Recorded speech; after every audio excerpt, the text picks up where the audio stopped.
good evening and welcome to this edition of the Referee's Corner here on IslandStats.com.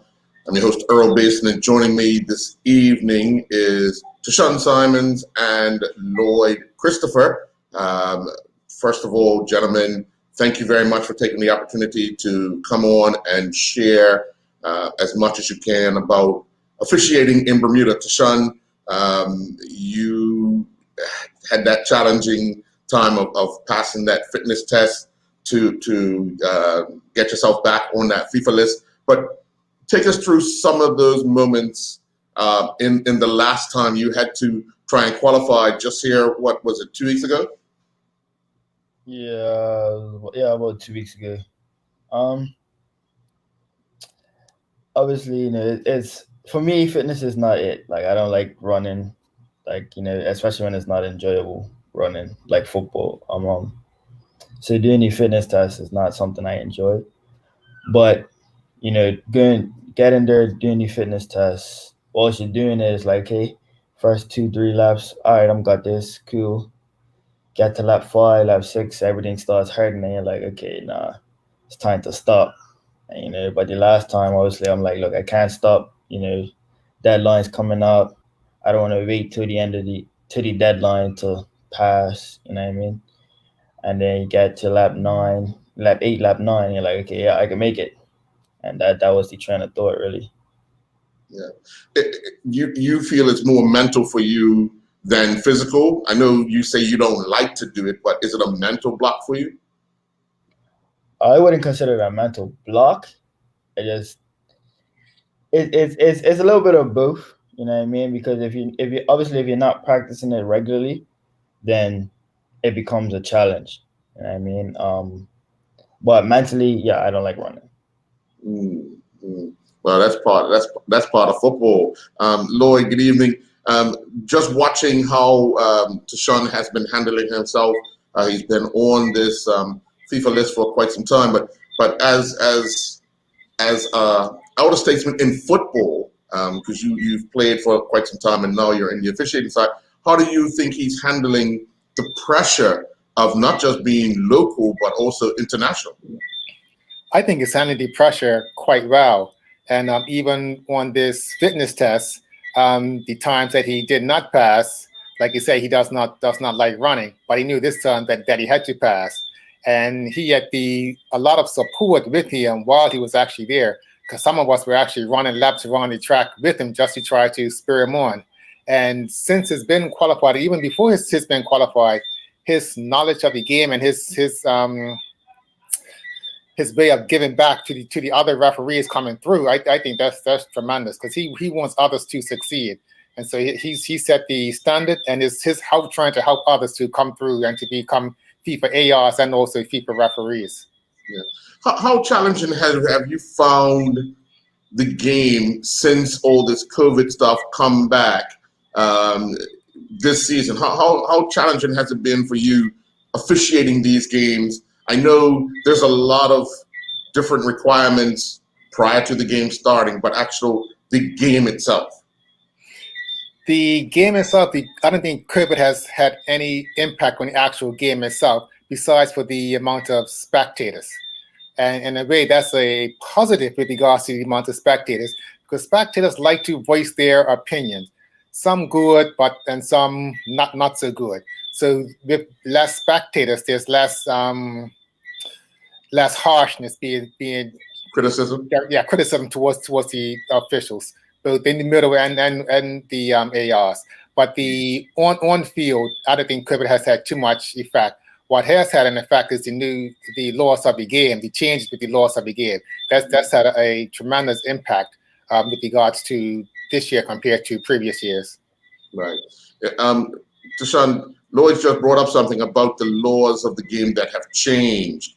For you, as an international AR, how difficult is it to implement it, and how much help have you been to help the instructors to get this through?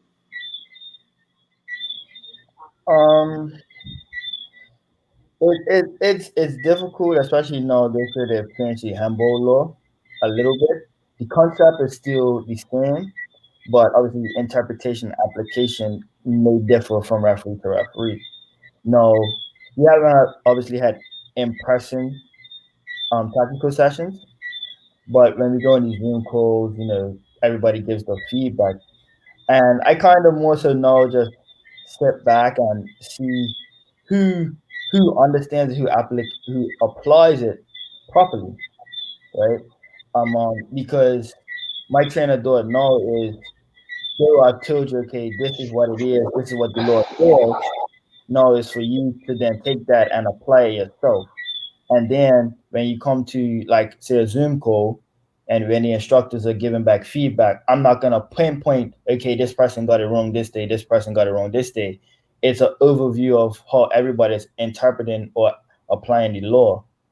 So it's not okay, yeah, I'm gonna tell the instructors. The instructors are still gonna be instructing, you know what I mean? But I will watch, like I'll go to some of the guys at the Indie Referee Academy games when they're on Saturdays on under 17, under 15 games. I did that last couple of weekends.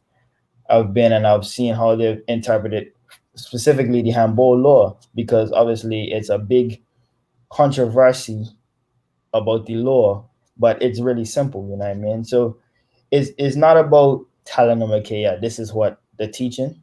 It's more so telling the instructors, okay, this is what I learned here, and let them teach it, and I'll watch the referees do it, you know what I mean, when they have the games. It's not about me telling them anything.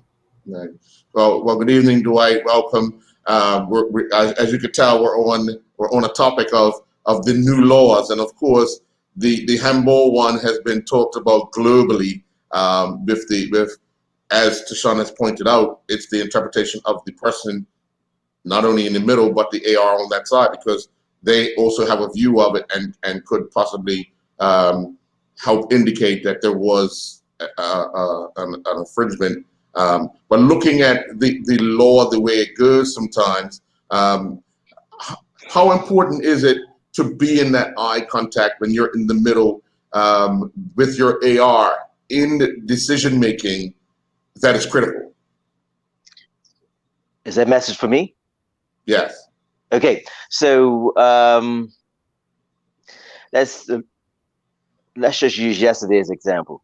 Mm-hmm. Yesterday's example, at a derby between PHC and Rangers, there were several incidences of ball to hand and issues of the ball coming off a person's body onto the hand, which the law states is not a handball in that position of the field or whatever. So the interesting thing is that when it comes to the teamwork between AR and referee, that's one thing. But I think also it's also the referees not so much duty, but perhaps prerogative to actually say, yes, there was something, but when the play is dead, several times what I done, I went to the captain of that particular team and I said, listen, ball came off the body onto the hand, and from there on, I mean, they were fine. It was like, yes, ref, I got you. Yeah, you're absolutely correct. So I'm just saying, or whatever. I think it at times goes a long way toward managing those incidences, and also making the players aware that yes, you did see something, other than just letting it go and like you heard all this hoopla, all this rah rah rah. So I don't know if Lloyd sees anything different. I'm pretty sure a lot of other people will see it different, Lloyd.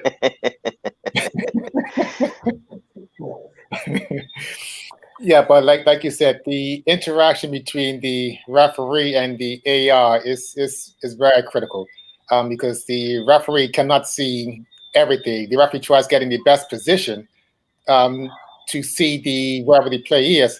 However, the AR is in a different position than the referee. So it has to be a level of teamwork and a lot of eye contact and communication between the referee and AR.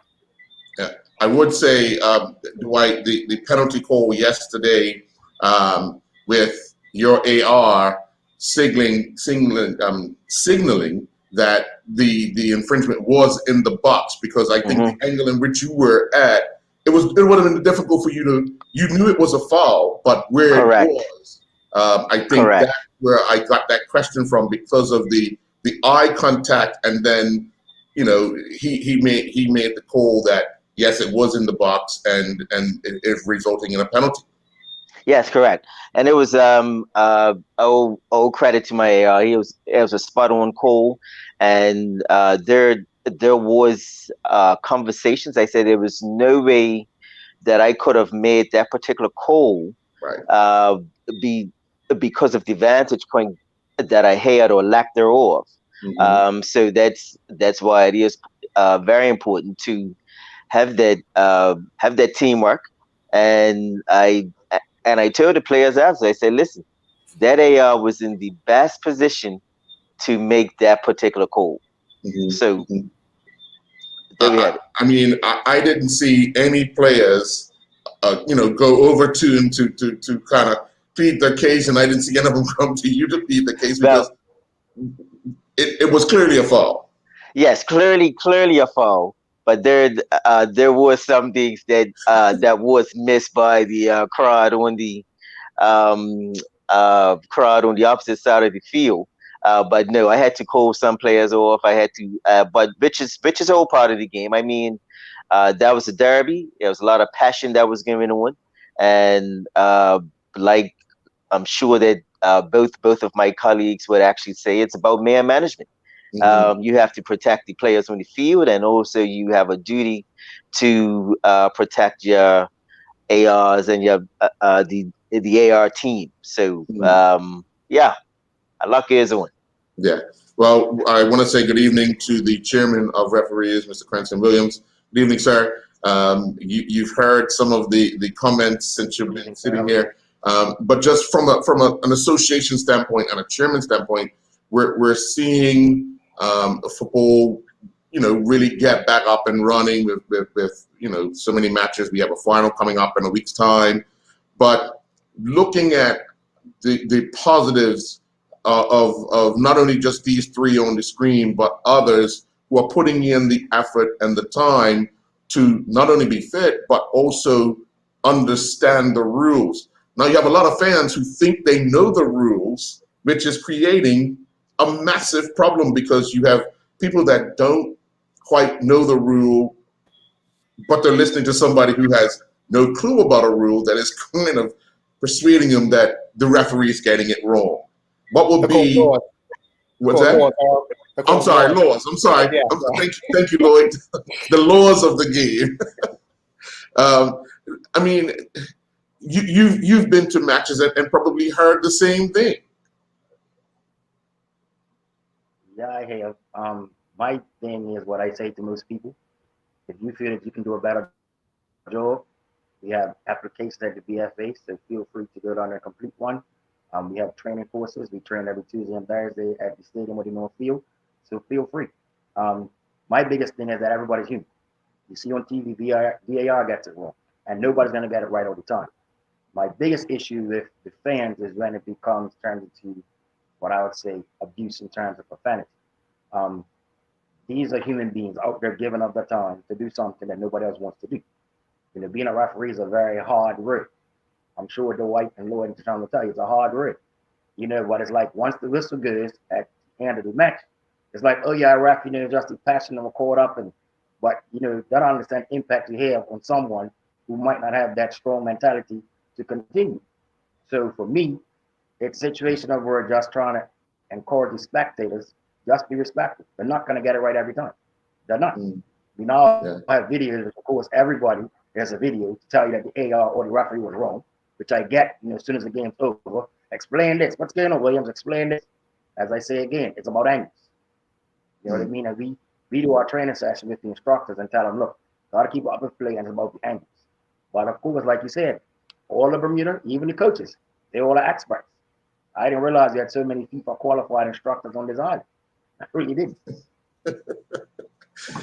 Sean, obviously, in the international scene has been quiet for some time, and it's unknown when they will get up and running. But you have to kind of make sure when that time comes, you have to be ready. What are you doing? You know, I know you're getting ready for league matches or cup games and all that locally, but you got to kind of step it up and be ready internationally. So what are you doing a little extra to make sure that whenever that call is made and you receive it, that you'll be ready to jump right into the field? Well, to be honest, you know, it's been a very long time for me because obviously I haven't been away on international duty since last year, maybe I think it was like July, and that's because of work, obviously. But no, into COVID, you know, it's all about when FIFA or CONCACAF say, okay, it's time to start, and we see now, such as England's going back into lockdown, so it may be lockdowns happening in other places as well. So for me right now, it's just about being mentally prepared, because obviously you're going training during the week. On Monday, I'm not Monday, Tuesday, and we have academy training on Wednesdays, and then Thursday we also have regular referee training. So going to those trainings, if I'm not working, and being mentally ready, because like mentally now it's like, okay, everyone in the Caribbean is coming out of lockdown. You know, CONCACAF's looking to start back up, Nations League, this league, that league. So the referees are getting ready, you know what I mean, in terms of, yeah, we're ready to go. But then you have to think about, okay, are these places going to go back on lockdown? So you just have to really, right now, for me, is all about being mentally ready to go. And the training and all of that comes every week, you know what I mean? It's really mental right now, because you don't know what could happen. You really don't know with this virus. Yeah. I'm going to ask Lloyd and you, Dwight, the same question. And I know you're going to smile when I ask this question. While you guys were playing, there was always that, man, this referee keeps getting it wrong. Man, this referee keeps getting it wrong. Now that you guys are in that referee's position, how much respect do you have for that one guy that, and can you name the one guy that you always said, man, this guy keeps getting it wrong while she was a player? Oh goodness, I can't remember this referee's name. I see his face, but I can't remember his name. And every time that he used to come out to referee, I was like, no, please, not him again. But for the life of me right now, I cannot remember his name. But Right. I don't have too many issues with referees and officials. I never really shouted at referees. Right. They made decisions. I just ran ahead with the decision, but I never ran at a referee. Besides, when I was in college, that was something different because I had different issues when I was out there in college. But back here in Bermuda, I didn't really give too much banter to referees or the assistant referees or linesmen back then. Right. Well, Dwight played for a different team. So, Dwight? Yeah, I'm pretty much in the same boat as Lloyd. I was a good guy. I played for teams like Paget Lions, and then in my earlier years, I played for Dandytown. No, it's, I guess you. As a joke, I'm gonna say Tracy, because Tracy's been in the game for a very long time, right? So Tracy, no love lost to you, sir, but like it was times it was like, Tracy, are you serious? Are you serious? But nevertheless, maybe that's neither here nor there. But Right. definitely, this is seeing football through a new lens, and it's very appreciative that we actually, about me personally, I actually know the rules now. 'Cause I think a lot of people actually play thinking that they know the rules, thinking that whatever happens, like if it makes sense to them, then that must be what the law says. But that's not necessarily the case. And on most occasions, people are notoriously guilty of not reading. So if you don't read, then you don't know unless it gets passed on to you or whatever, or I heard or I thought. But until you read it for yourself, then it's gonna be a different scenario. But yeah, I was a good guy. Cranston, Brian Hall has released, I think now version 4 of refereeing, and I think version 2 had to do with the handball. I think more of our coaches and players should take the time to watch that video because they break it right down. Is that something that is passed on to our officials to have a look, see, just to give them a sense of, okay, I understand it a little more? Well, actually, we train the instructors and I. We're having a conversation. We're actually going to start the second Tuesday of the month. They're going to be doing video sessions. So that was one of the things we have. When Brian did put it out, I did put it in the referee's check for them to look at. But we're actually going to break it apart next week, Tuesday. So yeah, there's the things that we do have access to. I have access to the site as well as, I believe, Anthony France and Lyndon Rayner. So I knew it was coming. I had seen it before it actually was released. So there's the things we have. We also had a session on handball. I think Victor and Kevin Morrison did it for us. And we're looking to have some more there because now realizing handball and offside seems to be the two Achilles heels of Bermuda football. There's the two things that somehow or the other we're just not quite 100% on as yet. So, being a school teacher, you have to analyze the data and realize what's happening game in, week in, and week out, even for the under 13, 15, and 17. But if them a little more lenient because sometimes they don't have AR. So it's just one person out there trying to figure it out. Or if they have a club AR, it's normally just a player from the bench who's just holding up the play. But yes, we are cognizant of that, and so we are using those type of things. And we also have our own videos from local matches that I have to give a shout out to Andrew McDowell. He's been coming to games and recording those for us, and now we have a huge collection of matches. Some of the prices on this call are included, so they'll see it come next week, Tuesday. Tashawn, how much has technology in the professional game kind of hindered the amateur game when it comes to people thinking they know more than the laws of the game that you guys have to be guided by? Obviously, no, we have VAR pretty much everywhere, right? And you heard the banter before the game. Oh yeah, here's the VAR today, like, you know what I mean? And obviously, Bermuda, we can't have VAR. It's too much money, right? But I feel that players, coaches, they watch England, Spain, Germany, and even the US that have VAR, and because the referee expert that they have on there, which is a pundit and normally a former referee, is on there giving them insight, but not full insight into laws. They think they know it, right? So I don't think it's actually hindered us here at the amateur level if we know the laws.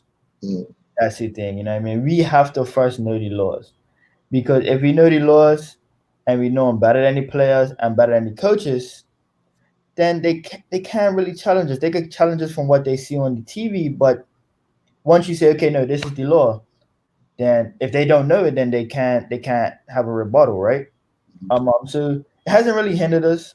Obviously, they're gonna say, "Oh, do you guys watch yourselves?" That type of stuff. But if we can't have 36 TV cameras around one field in Bermuda, how can we see everything? And at the end of the day, if we have a debriefing of a game, you're gonna have one camera and it's from one angle. So it's not like you're getting in the professional arena where you got 5-6 cameras on one incident. You know what I mean? So it doesn't hinder us, but if we do have footage of it, then we can use it and say, okay, well, did the referee get this decision right? Did the referee get this decision wrong? If the referee did get it wrong, why did they get it wrong? Was it the angle? Was it because they was blocked by a player? Was it the AR not in the right position? You know what I mean? Those are the things that we look at, and we're not going to say, okay, you're wrong. You should have got this right, this, that, and the other. But we would say, okay, these are points for development. You can't say to the referees, oh, you got it wrong and you messed up the game, pretty much. You have to try to, yes, okay, yeah, you got it wrong. Why you got it wrong? Not, oh, you got it wrong, that's that. You have to give them feedback, give them development points to say, okay, next time you're faced with the same situation, this is what you do to fix it. We should see that next time.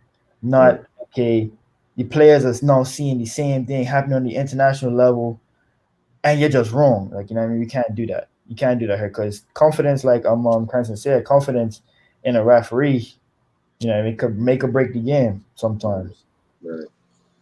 Lloyd, does your preparation change? You were in the middle of the Somerset Trojans, Somerset Eagles match yesterday. Big West End rivalry. Despite where the two teams sit, no matter when a rivalry game like that, derby comes around, kind of both teams set themselves up to try and win it. But do you prepare just a little different for something of that nature? I wouldn't say I prepared differently, but what I did for this game, as soon as the schedule came out, I was like, okay, well, who are the players who are going to be playing for these teams? Have I seen these teams play? Okay, yes, I've seen Somerset play. I saw them play their most recent game on Wednesday night up in National Stadium. And I say, okay, well, who are the ball winners? Who are the hard tacklers? And then on the Eagles side, who are the players that's going to be on the Eagles side? And I was just preparing myself for that. I was also preparing myself for, okay, yes, this is going to be a derby game. It's going to be all-out war with regards to the teams. The teams are going to be going at one another. There's going to be fans up there, which they were, and they were quite vocal at times from the cricket club. And so I was just had to mentally prepare myself for what was going to be coming my way on the game yesterday. Mm. And of course, Dwight, you had that Warwick battle down at Southampton. Those two teams have a lot of history of sending each other down and bringing each other back up, kind of thing. But you know, you look at whenever there's that type of rivalry, and I'm pretty sure Lloyd would have had similar. At times in the game, a lot of people get emotionally involved in the sideline, and it kind of stirs up some people, the players, where some of the tackles they look a lot harsher than what they really are. You were close to a lot of situations yesterday where you were saying play on. The players got up and played on, where the spectators, their reaction was a little different. Why do you think it's like that for those derby matches? Well, you know what, Mike, just to piggyback off what Lloyd, the question that you asked Lloyd, as far as preparation goes, mine was a little bit more in depth with regard to those two teams, realizing just exactly what you said, the history that they have, the passion that was bound to come during that particular match, the bragging rights, the close proximity of the nepotism between both teams, and so on and so on. So there was a definite game plan, which would have been different for that particular game, in my experience, as opposed to any other. But it was one of those things where it was like, I'm gonna let them play, because PHC, they like to play through their fouls or whatever. There was, and then I had to find that balance between, okay, now the playing through them, but that one was a little harsh, so I'm blamed for that one. And then, but at the same time, as I've intimated before, man management, game management.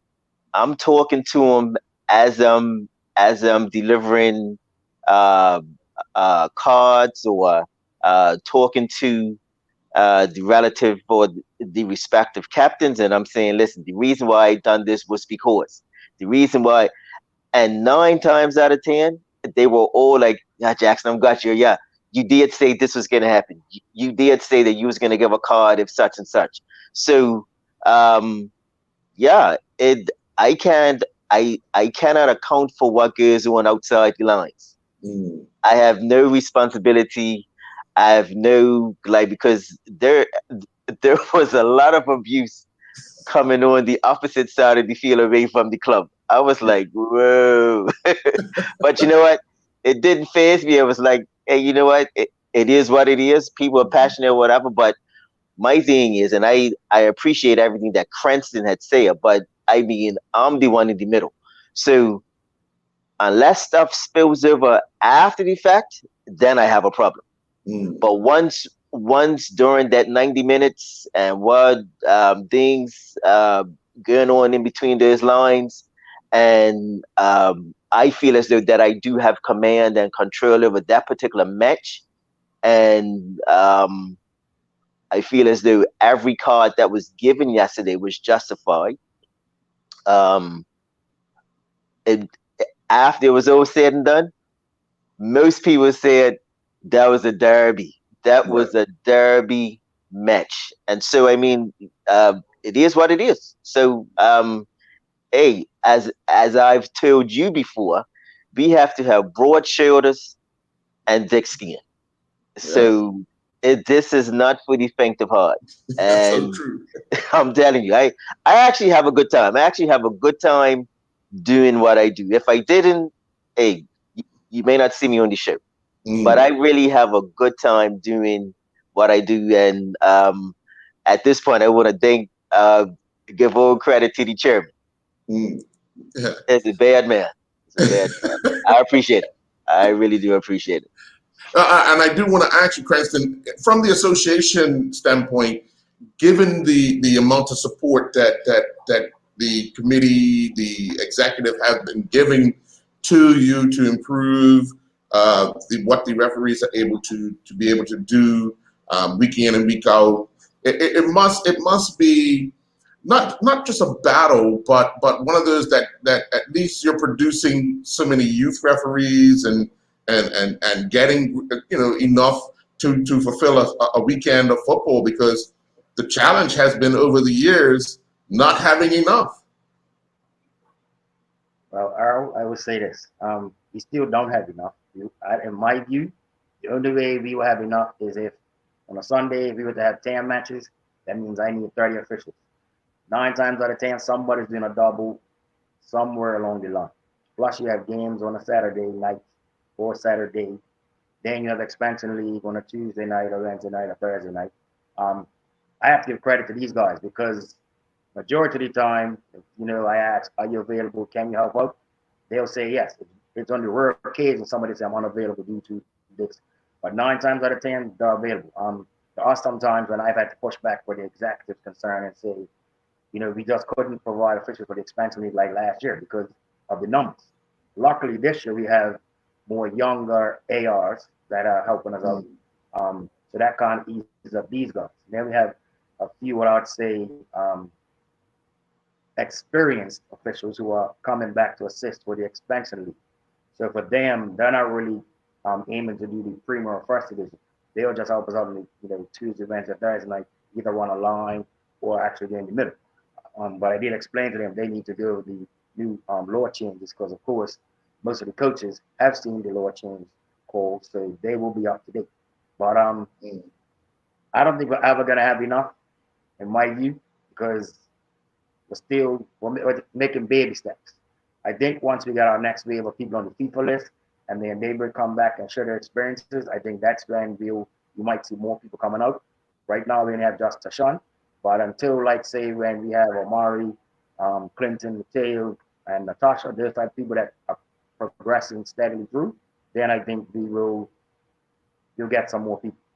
It's a work in progress, even if youth referees are concerned, because we have an abundance of them. Some are better than some. That's just what it is. And they have trained over the summer, but to actually have training sessions monthly as we would like to is rather challenging. Because on a Saturday when a referee doesn't show up for a game, my feeling starts buzzing. They're like, "Hey, where's my youth referee?" Because the coaches don't want to do it. As much as they'll grumble and say, the referee was poor, they don't want to do it themselves. So that's also a process of we're trying to gradually build things up. But I mean, I'm pleased with the way the program's going so far. I can't complain. And I have to give credit to Lloyd and Dwight. I remember bugging Lloyd to do youth games. Lloyd says, "Me? Nope, not me. I'm not doing that." Then one day he just showed up. Then gradually, I kept talking to him, slowly coaxed him in. Then he showed up for people course. Next thing you know, I had Lloyd on the first division game. Now Lloyd's one of my premier referees. Dwight Jackson, the same thing. Jackson was like, yeah, mate, I'm coming to ref. Yeah, whatever, Jackson. He showed up, sure enough, he's been committed, and now his also moved up. So, it takes time, right? But you know me, I just constantly keep talking and talking. That's how it goes. I have to give big thanks to these two in particular. Yeah. Tashawn, there are a number, as Cranston just alluded to, there are a number of young people that are now ARs. And when I say young, I'm talking teenagers. What has been some of your conversations with them about ignoring the people behind them, especially at these close, the close quarter games where the spectators are right on top of them, kind of thing, ignoring and staying focused into the game?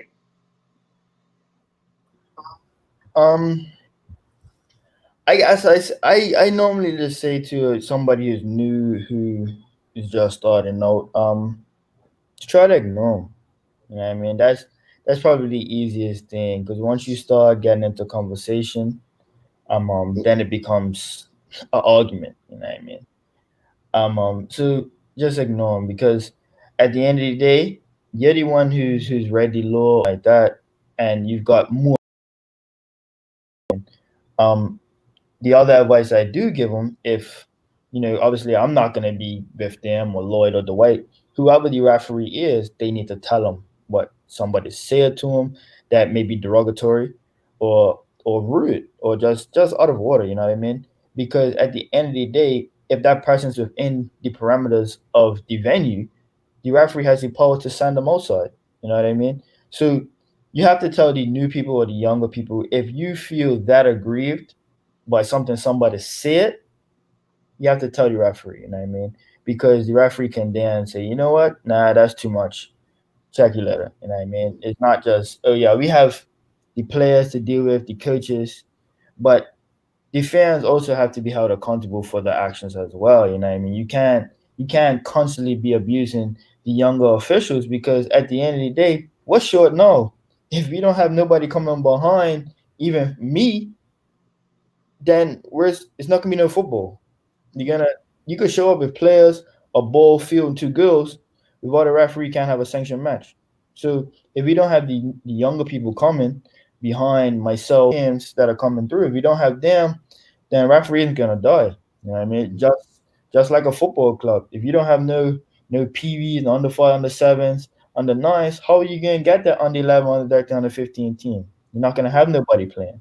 So we have to protect our younger officials as well. So I just tell them, look, if the person's being that bad, tell the referee to let the referee deal with it. You know what I mean? Because at the end of the day, we have to protect ourselves. We have to protect refereeing. Right. Lloyd, we have a number of young females as well that are doing a tremendous job on the sideline. When you have one of those young people, at your disposal, being an assistant to you, being in the middle, what is your message going out to the two ARs, especially if one is a young female? I guess just to be comfortable and be confident in the decisions that they make. But one thing that I do notice is that a lot of the players and coaches, and even some of the fans, especially during the preseason when we're having games, is that the young referees, they don't say anything too much to them. The young referees, they might make an odd call or whatever, and they will just ignore it. But once the senior officials make a call that they don't like, they are on us harsh. But the younger referees, they don't seem to be harassing them as much. But at every game that I do, when I have a young referee or a female referee, I just if a player is about to go over there, I try my best to step in and try to shut it down. If the female AR makes a call and they don't like the call, I go back at the player and say, the AR has made that call. You have any problem? You could address it with me. Do not go to my ARs. So that's what I do to try to eliminate some of the heat that may come to the young AR or female ARs. Right. Dwight, you were talking earlier about man management. And I watched a bit of it yesterday, and I've watched you officiate a few times. One of the things that I see you doing a lot is talking with the leader of each club or each team that is on the field to try and make sure that you have that communication. Is that where it starts? Before the game starts, you have that conversation with the two captains? Well, yeah, on some occasions, depending on the logistics of the venue and so on and so on, I will call because we get there rather early prior to the match. I will call both captains together, and I will say, "This is what I expect, such and such," and then even if necessary, I even talk to the coaches as well, and like it's one of those things. It's like shucks. I want them to put on a good show, and I want to put on a good show. Nobody's not going to show me up, so it's a matter of just letting them know, making deposits, so that if I need to make a withdrawal, if I do make that mistake, then I've made enough deposits that I'm giving a blind, if that is the case. But yeah, it's about a lot of preparation. Talking to them about, this is me. I don't know what the other two, my other two colleagues do or whatever, but this is what works for me. I try to do a lot of talking during the match, so that they actually hear me, whether it's in the moment, so that they understand. Yes, I did see such and such. That it's like I'm not out there with blinders on or whatever, just getting through the emotions. But yeah, you have to do. I feel like it's imperative that you have to do a lot of talking, a lot of preparation, a lot of making sure that everything can be as positive as you can make it during that particular game. And the inevitables, you can't really account for them. So you just have to try and do as much prep work prior to, during, and hopefully everything comes out pretty decent.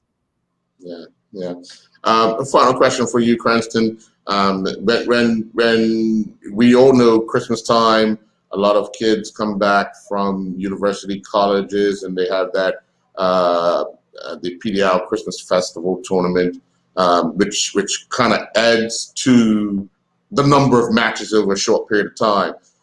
Obviously, this year with the COVID and all the restrictions, those matches will probably be a more condensed. What concerns would you have with the refereeing side, because you're now going to be, time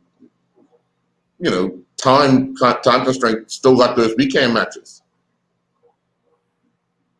It's going to be the same thing. I've already had that conversation with the competitions committee, and we've let them know that there might be some games might just have a referee, no ARs. Like, you realize there's a cup competition, but we do our best. We just do our best. So, like I say, we do realize that that's a competition for the I guess you say the college kids. So we don't want to deny them the opportunity, but at the same time, our priority is first and premier division, which I stated categorically to the competitions committee. We should have some returning people that are away in school coming back. We also have some of the senior men's team players who have refereed before, who have stated they'll help out. So that might help to boost our numbers. We're also working on potentially having, I wasn't just announced it here, but might have some FIFA ARs and potential referee visiting during that time as well to help us out. So I'm sure they wouldn't mind doing that. But like I said, our focus is primarily first and premier. That's where it stops. The clubs have to understand we just don't have the numbers. So, and I think I also, as the head, I have to look at these guys' mental health, the fitness, and the like. So to think that you have a game on a Tuesday, Wednesday, Thursday, Saturday, Sunday, and they have to train Tuesday and Thursday, and then the academy trains on a Wednesday, every other Wednesday, that's asking them to a lot more than you ask football players to do. Because you don't ask the football players to play on a Saturday night for 90 minutes, then turn around and play again on a Sunday. But you expect the referees to do this. That's what I have to keep stressing to people. You know, the human. So then there are times we just don't have the numbers. I just put up my hand and tell the competition committee, sorry, we don't have any referees. The doors come with, you know, quite a bit of back and forth, but I have to look up for these guys' well-being as well. Right. Well, gentlemen, I do want to thank you for your time for this Referees Corner on November 2nd. We'll look to see you down the road sometime again to talk more about refereeing in Bermuda, and hopefully we can inspire some other people to join your ranks and give you guys a helping hand, especially those who think they know all the rules on the Sunday, the $10 people. So they pay $10 and they're the referee. Sure. And the ones that sit up in the trees. They can get you for free if they referee. Sure. Yeah, there you go. Yeah, I appreciate All you. right. You all have a good night. All right, mate. All right, likewise. Thanks a lot, all. Go on. Okay, good night, all.